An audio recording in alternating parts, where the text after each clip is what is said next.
Does it make sense? To attain peace is terrorism. So you must understand what are you talking. So if somebody says, we want peace, we want, wherever you see big banners in the whole world, when there is a war going on in the world, they put these big banners. We want big peace, peace, peace. Tell them to write Islam, Islam, Islam. So all the world, whenever there are wars, so people take big banners and asking the world to go, we want peace. So what they are saying, in other words, in Arabic, they are saying we want Islam. We want peace. Stop it. Don't fight. So this is the religion. This is the judgment. Millah, the judgment in the eyes of Allah, in the nearness of Allah is Islam. Inna ad-deena indallah Islam. Most certainly, in the nearness of Allah, to attain peace, Islam is your judgment. So where you see the whole nature, the human nature is asking for Islam. Anywhere in the whole world, whenever you see on television the word peace, translated in Arabic, Islam, you see the non-Muslims, all the non-Muslims of the world are asking for peace in the world. Even the President Bush or any other Bush has to say the word peace. We want to have peace in the world by doing certain terrorism. But he has to use the word peace. Nobody in the whole world can run out from this word peace. He has to say, I am doing all this to give peace in the world. So he said, I am doing all this to give Islam to you.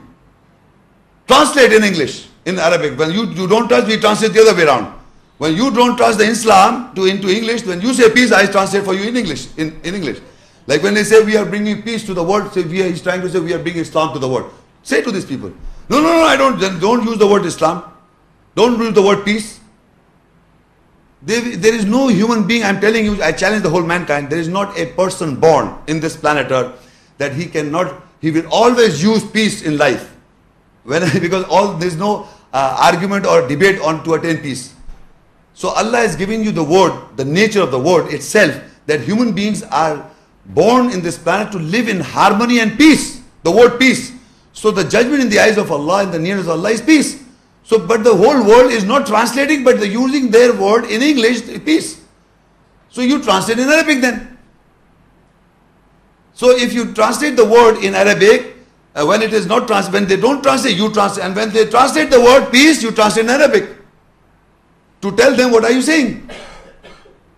This is the play with words, not playing with words, it's telling you because you are playing with our words. So we play the other way to you. Just we are translating it. You say we want peace, you say you want Islam. So we will tell you how you can get Islam in the world. How you can get Islam, we will tell you because you are asking we want peace. They are putting big banners that we want peace, or we will tell you how to get peace. By not your commandments, but not your way of doing it, by doing dictatorship in the world, by your doing terrorism your way. You are doing different ways to say that this is how you can get peace. You cannot get peace like that. You can get, all the mankind get peace by following the governing ayahs, the lecture that I discussed. How you can attain peace within yourself and how you can share this peace to other people by even saying the greetings, our greetings. We greetings by saying Assalamu alaikum wa rahmatullahi wa barakatuh. Peace and blessings and mercy of Allah to all of you. This is the way we address salam, peace and blessings, peace and barakah. So you cannot, all the messengers teach Islam, the peace. Everything ayat that I read is peace. So it all revolves around the word peace. So I end here for any question and answer session you can come and discuss. Thank you. I would now begin the question and answer session. But before I proceed, let me explain to you how the process is going to take place. There's a mic on my right hand side where you can come up to the mic and ask your questions. I would give the ladies a chance first and then the gentlemen. It is requested that you should come up to the mic, ask one question at a time. As I mentioned, one question at a time, relevant to the topic and to the ayats discussed today. There are many ayats, many questions you might have. Please refrain from them because we don't have much time. So I would request you that whoever has a question, please come up over here from the ladies first, if you have. Go ahead, ask your question. This is not my question. There is a lady who wants to ask this. That who are those people whom Allah intends to keep astray? in 6:125, Allah says, then to whom Allah intends to give him guidance, he opens his chest for Islam to attain peace, and to whom he intends to astray, him he makes his chest confined. So who are those people whom Allah wants to astray? Okay. The sister who's asking this question is Surah on Al-Anam 6 and Ayah 125. فَمَنْ يُرِدِ اللَّهُ أَنْ يَهْدِيَهُ يَشْرَحْ صَدْرَهُ لِلْإِسْلَامِ وَمَنْ يُرِدْ أَنْ يُضِلَّهُ يَجْعَلْ صَدْرَهُ ضَيِّقًا حَرَجًا كَأَنَّمَا يَصَّعَّدُ فِي السَّمَاءِ كَذَلِكَ يَجْعَلُ اللَّهُ الرِّجْسَ عَلَى الَّذِينَ لَا يُؤْمِنُونَ. Then to whom Allah intends to give him guidance, he opens his chest for Islam to attain peace, and to whom he intends to astray him, he makes his chest confined, difficult, as if he ascends in the sky. Likewise, Allah puts dirt over those who do not believe. Who is this sister? Is asking this question. This is Fawad. You are asking this question, okay. Now, do you know to whom Allah gives guidance? Any person, I was repeating, because since in these references that I read to you, in these references that I quoted this lecture, I was quoting one sentence again and again, and in the beginning I described that there are certain do's and the don'ts. So if you follow the do's and the don'ts, that means Allah is expecting, that is His will. To whom He wills, He gives guidance, and to whom He wills, astray him. And the person who do not follow those governing ayahs, do not follow the do's and the don'ts, Allah is giving astray him. So this is not Allah whom He wills that He likes you or He likes it. It's not like that. He has shown, He is telling in the ayahs what is His will. To whom Allah wills, when Allah says to whom Allah wills, He describes in the ayahs, the governing ayahs, that a man and a human being should govern his personality by the governing ayahs, the muhkamat, the commandments. And in the beginning I read do's and the don'ts. I just read you in my own words. There are certain things we have to do and implement, and there are certain things we have to not to do. If you and me implement those, then Allah is guiding you. And that is how you are guiding. If you are not implementing, that means Allah is not guiding you. Because in your hearts you don't want to take the lesson from those verses. So Allah does not guide you. He puts dirt on you and He astrays you. This is how it happens. That in the beginning, who misguides? How people get misguided is by the shaitan. And shaitan himself was an angel. And when Allah says bow down, he did not obey the command of Allah. He said, I will not. He didn't bow down. And then he gives a reason to Allah that I am better than him. So this is the psychology of the devil. And this is the following the footsteps of the shaitan, that you think I am better than the other fellow. And do not follow the commands of Allah. Do not follow the commands or the orders of Allah. Instead, you are competing with somebody which you don't have to. So this is what happened. The shaitan is trying to tell you that Allah is His desire and will. To whom He wills to, He guides you, and to whomever He wills, as if He is just misguiding people. He is misguiding. No, He's not misguiding. He has described in the Quran His will. To whom He will, He guides. To whom He wills, astray. And His will is that governing ayahs. That if you govern yourself, He is guiding you. If you are not governing yourself, He is astraying you. Okay? Assalamu alaikum. Wa alaikum salam. Shaikh Sahab, my question is from 2208. While explaining this ayat, you mentioned that if we implement, Allah is backing us and His hand is on our back. While explaining this ayat. Which so, ayat? 2208, page number 7 and 8. Okay.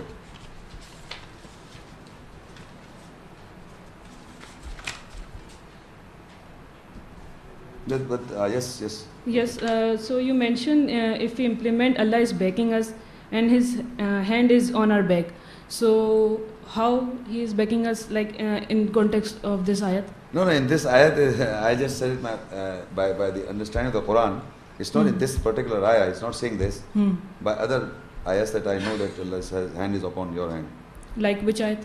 You want to know this reference? Yes. That's all.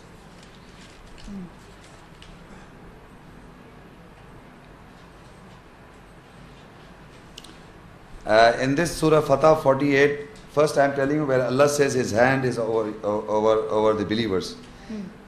And ayah 10. Surah Fatah 48, ayah 10. Inna alladhina yubayi'unaka innama yubayi'una Allah. Yadullahi fawqa aydihim. Faman nakatha fa innama yankusu ala nafsih. Waman awfa bima ahada alayhi Allah. فَسَيُؤْتِيهِ أَجْرًا عَظِيمًا. Verily those who make a deal, their deal with thee, do not no less than their deal to Allah. The hand of Allah is over their hands. Then anyone who violates his deal does so to the harm of his own soul. And anyone who fulfills what he has covenanted with Allah, Allah will soon grant him a great reward. In the Arabic is Yadullahi fawqa aydihim. This is where I says His hand will be on our hands, on us. Okay. Now backing ayat is in Surah At-Tahreem 66 and ayah 4.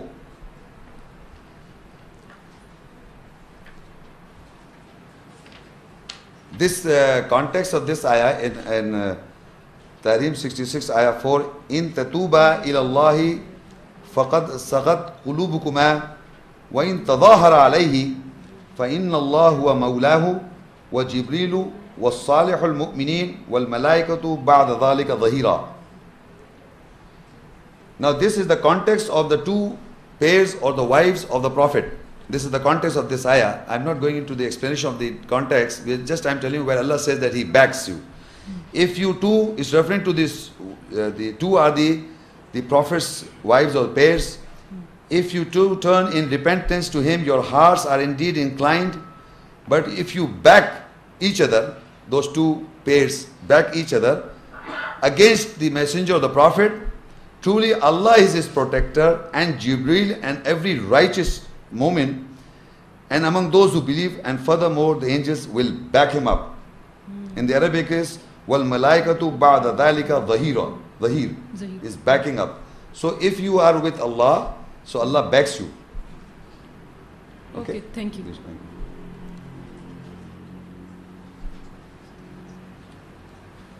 Assalamu Wa alaikum. I just wanted to clear about rejection. I mean, there are so many things, so many ayats. Once we read Quran or view your lectures, during that we come to know or come to the knowledge of Quran. Yeah. And not intentionally but unintentionally we overlook things in past or even now if we are practicing that. So those ayats or those do's that we intentionally missed out, are we still in the categories of rejectors? No, they are not. You see, this same applies to me also. You see, in the Quran there are many ayahs that are written in front of us and the essence is not unveiled to us, the essence of that particular ayah. And we read it and we're just reading it just a simple, we are talking about translation and the understanding. We sometimes read it and we don't understand it. Understand it, yes. So when the ayat is unveiled to us and the understanding that comes to us, before we were ignorant.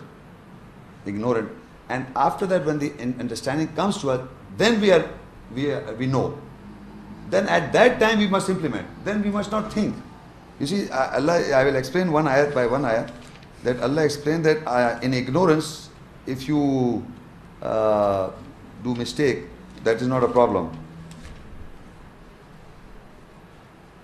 If you open Surah 4, Surah Nisa 4 and ayah 17. إنما التوبة على الله للذين يعملون السوء بجهالة ثم يتوبون من قريب فأولئك يتوب الله عليهم وكان الله عليما حكيما. Allah returns or Allah accepts the repentance. Either we say Allah returns to the person or we say Allah accepts the repentance to those who do evil in ignorance and repent. That is in ignorance you did. I mean, you read it but you did not get the message. That is ignorance. That is also ignorance. Until unless the message is clear, mubin, bayyina, clarity to you, Then if you do, then you are rejecting the ayahs. And what if we are not pondering on those ayat even then? No, you see, the pondering, even in the pondering, Allah is not unveiling to you. Allah does not unveil many ayahs. When the ayahs is revealed or unveiled, it is clear to you. Then after, even if you're pondering, that doesn't mean you get the result. In years of time, that doesn't mean if I ponder, I get the result there and then. There may be years for one ayat. It all depends upon when and how Allah unveils an ayat to you, its understanding comes to you, and essence is clear to you, and then how you implement and you do not implement. Not that you pondered, but the ayat was not revealed to you. So it is not that you know, the individual, he himself knows that it is unveiled to me or revealed to me or clarified to me, I must implement. There are times when the ayat is not revealed to you or clear to you, he will not count for you, accountable for you. But that doesn't mean we should not ponder. We should not keep on pondering, and the moment they are clarified, then we should implement. Right, So in ignorance is no catching. Thank you, sir. Okay. Thank you. Assalamu alaikum. Wa alaikum salam. Sir, I have a question. In 208 Bakra, ji ji. he says, "O who you believer, enter in Islam." In Surah Hajrat 49, Ayat 14, it says, "You are not a believer, you are just entering in Islam."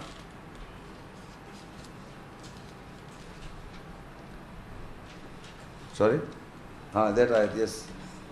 What is the Surah Hajrat 14? 49, ji ji. And ayat Ayat 14. 14. قالت الأعراب آمنا قل لم تؤمنوا ولكن قولوا أسلمنا ولما يدخل الإيمان في قلوبكم وإن تطيعوا الله ورسوله لا يلدكم من أعمالكم شيئا إن الله غفور رحيم. The Arab says we believe. Allah says do not say you believe, you say that you have submitted. yes, وَلَمْ يَدْخُلِ الْإِيمَانِ فِي قُلُوبِكُمْ. In your hearts, the belief has not entered. This is referring to the belief. And here Allah is saying, believe to the believers. who is a believer who is not entering the Islam? No, He says, "Oh, you believe." yes. The believer, and he's not entering the Islam. No, Allah says, oh you believe, enter into Islam entirely. He is entering into Islam, but not completely. So Allah is asking, Allah is addressing to the believers that you enter Islam entirely, completely, not half-heartedly. So there are people who have, in the beginning, this is how we change. Once we come to know the message of Allah, we do not enter completely, little by little. Sometimes we implement, then we go backwards. Not completely. We are not entering into Islam completely, because Allah further said they do not follow the footsteps of the shaitan. So people are not entering into Islam to attain peace entirely, completely. So that is what we say, without exception, completely you enter. People are entering into Islam, but not wholeheartedly. Half-heartedly they are making a half-hearted attempt. So Allah is addressing to a believer that you are believing, maybe you are entering into certain ayahs, but not entirely, not completely. So Allah says enter into Islam completely without exception. The ayah that you referred to is for the belief. Allah is saying the belief is not entering you. There is no belief after that. You have said aslim, that you have submitted. Right.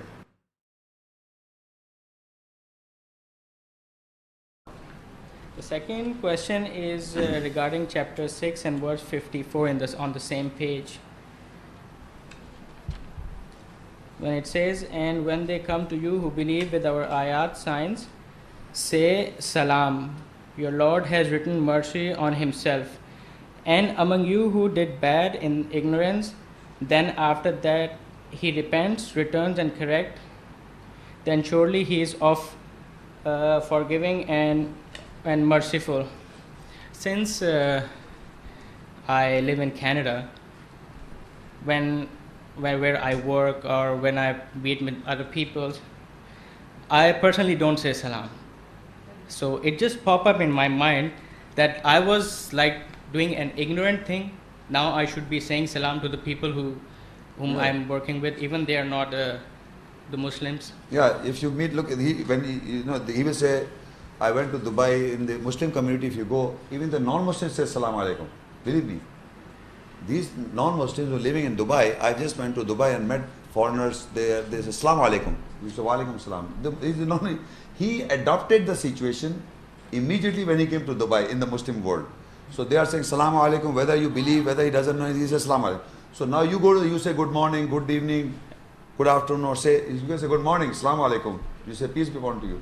Then he'll ask you, you can say, oh, refer to the Bible. In the Bible, Jesus said when he used to meet people in the Bible, they say Shalom alaikum. Shalom in Hebrew, Shalom. So peace in Hebrew also. So in the Bible there's a record also. So they also say Salamu alaikum. So you can again start doing this occasionally whenever you feel Salamu alaikum. He said, what do you say? I said, peace be unto you. So you can start. That was maybe in Dubai it might be cultural because there are a lot of... No, I'm talking about the non-Muslims. They came to the Muslim community and the Muslim community says Salamu alaikum. So the non-Muslims start saying Salamu alaikum. Okay. So now you're living in a Canada in a Christian country in a way where people are non-Muslims mostly. So you start saying good morning, good afternoon and good evening. Yeah. It's become practice because they are saying it. So you adopted their system. What you have to do is, within the meetings of people, you can say sometimes Salaam alaikum. He will ask you, what did you say? He said, peace be unto you. I said in Arabic. And then the discussion will start, inshallah. So if like people, they are not doing this, they are, can I say that they are being ignorant?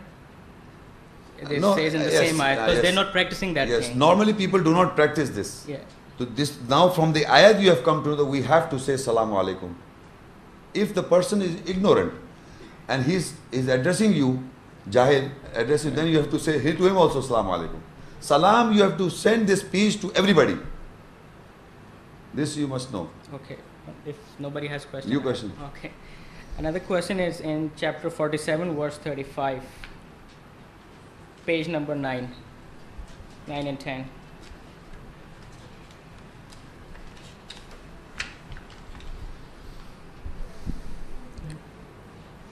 It says, so you do not weaken and invite towards Islam to attain peace, and you are uppermost. And Allah is with you, and He will never leave off your doings that works.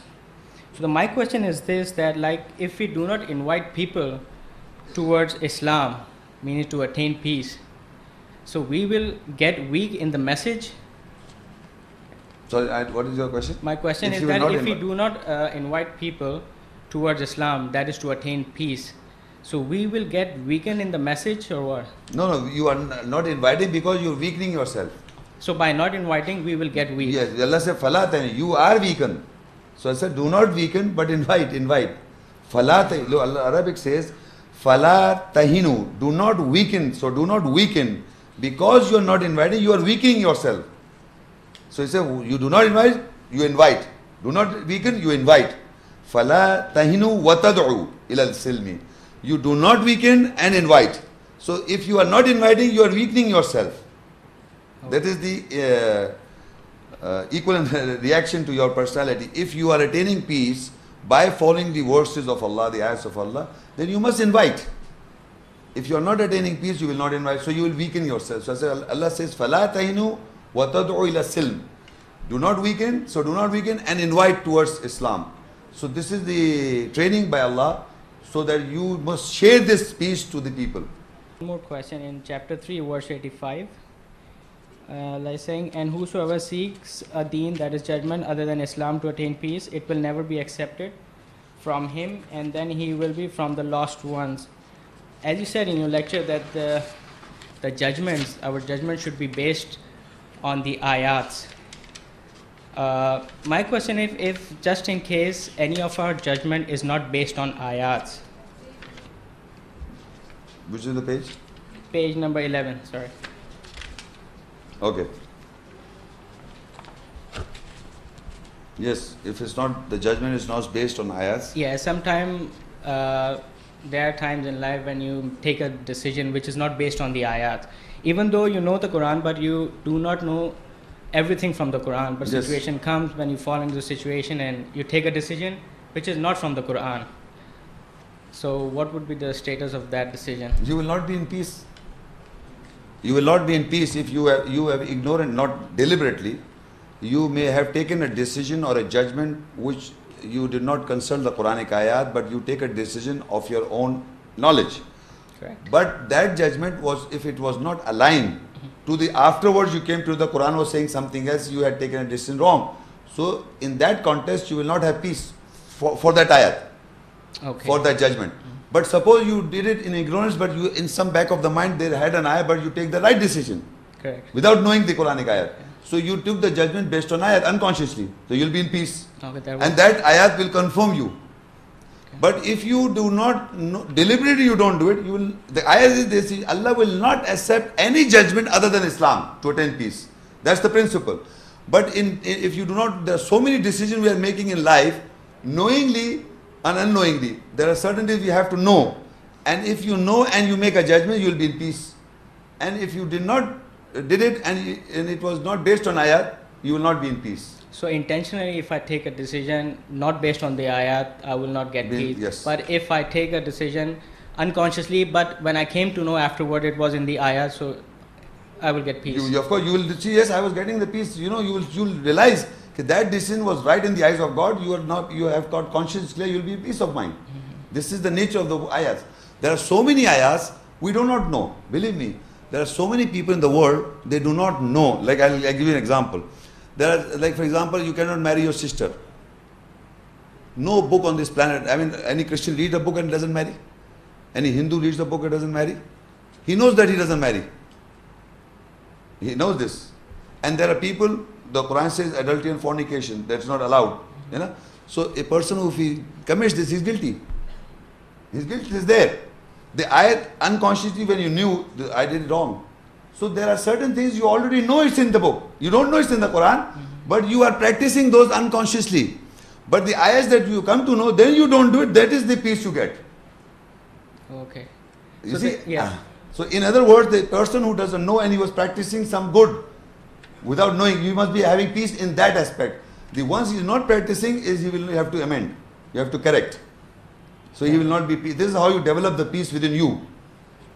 Keep on improving the peace. Thank you. Okay, thank you.